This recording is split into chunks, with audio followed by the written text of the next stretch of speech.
I think what excites me the most is actually working with young people, and often they're so talented. It's absolutely empowering and rewarding to be able to make a difference in a young person's life. It's just something that's really meaningful for me, something that I can give back to the community that I grew up in. I sort of decided when I was a teenager that this is what I wanted to do.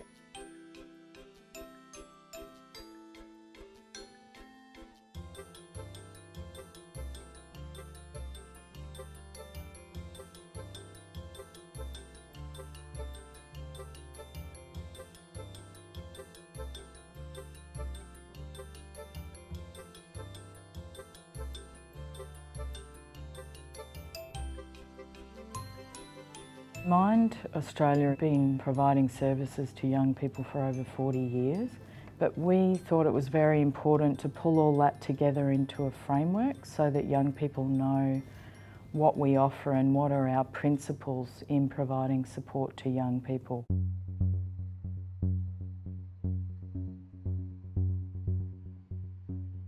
We spend a lot of time one-on-one working with the client around developing a goal plan that reflects goals they want to achieve. We do what we can to get them to achieve and to get them to reach goals, even if they're tiny, because it does change their confidence levels really quickly. It's actually giving them the experience and the skills so that they can live independently and can skill themselves up to do that. Thinking about someone who might be at school and it's not working, it's not the right place for them, they're really upset, but they've got this goal or this dream or something they want to be, and it means finishing their education. And then they'll come here and we'll help them, break that down and have a look at other options. Studying away from home or going to the local TAFE, which still means they can get to the same place and still have that meaning, but in a different way. So there's lots of different ways of getting the same thing. They more just help me solidify what my goals are.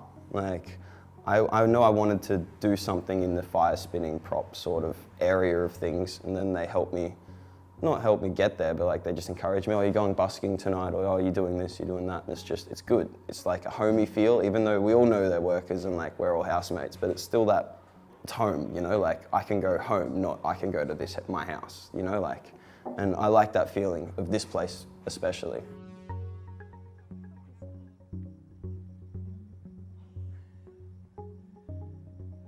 It's not so much of an I am the professional and you're the client and this is what we're going to do.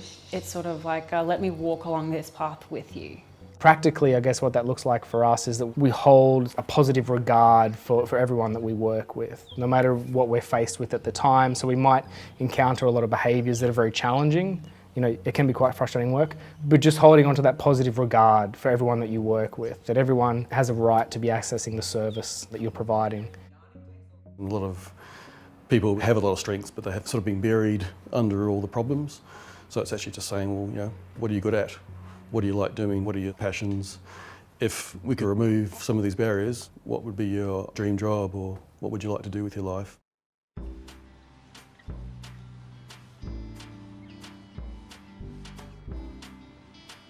Because they're a different generation, they've got different opinions on different things, and if we can provide our insight and knowledge that they may not have and our views on different things, then they can help not only the youth that come in, but the youth of the community at large. We actually planned the whole of the launch, for example. Most of ideas got taken up and they're all valued, and also we actually planned out certain layouts for the actual Headspace building and certain parts of the building, so that was pretty good. We've made a suggestion box that the young people designed, and we've put it where they said that we should have it. We've also, we put the condoms in the place where they thought it was people would see it, but could go and pick them up without everyone else seeing as well. So those types of things. Especially for young people with all the challenges of change, when they can have a voice in what's happening to them and they can have a voice in how they want things to look, that actually starts building some of that self-reliance and resilience and a recognition that their goals are achievable and they can live in a way that suits them.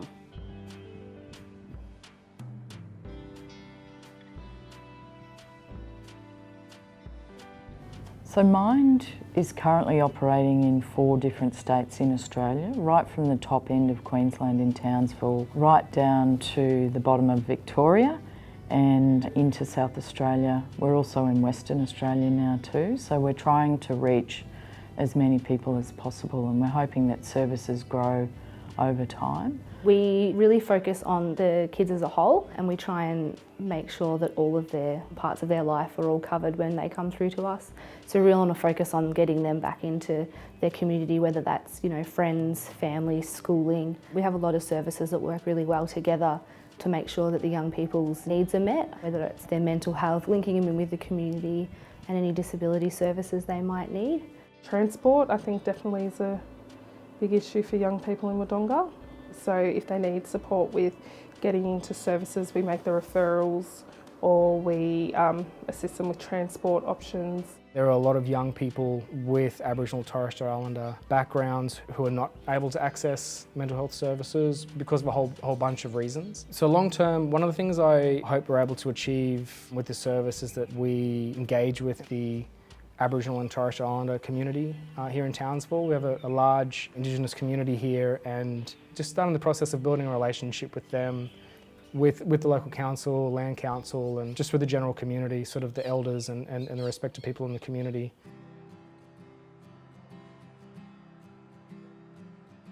We try and be welcome to everyone, and we try and have some symbols around that would make people feel that it's okay to be here. So we have lots of flags in different languages and those sorts of things, and we have posters up about GLBTI, and we try and have a lot of spaces for people so they can be together or they can be separate as well.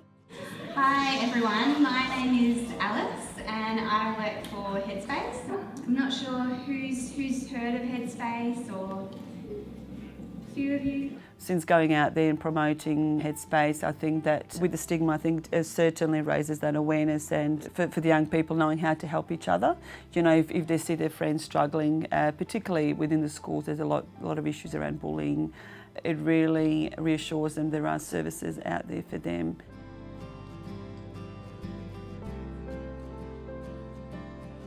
Isolating a young person from their friends or family isn't good for mental health. So we're not going to do that, you know, like friends and family, they're welcome to come in, watch some TV, have a meal, and we have that happen on a pretty regular basis. Particularly with like their families and their friends, and sort of helping them to understand how the young person might be feeling, and so that they can support them better. Being able to involve families in care planning and meetings gives them an insight into how staff are working with them as well, and that can give them some tools to take home and actually be able to use with their child, their partner, and recognise some of the early symptoms and also know some of the pathways to get assistance. Breaking down those barriers between families and friends and carers actually allows them to come into our service and recognise that it's not an acute mental health setting, it's actually, we're just supporting this young person in the way that they need right now.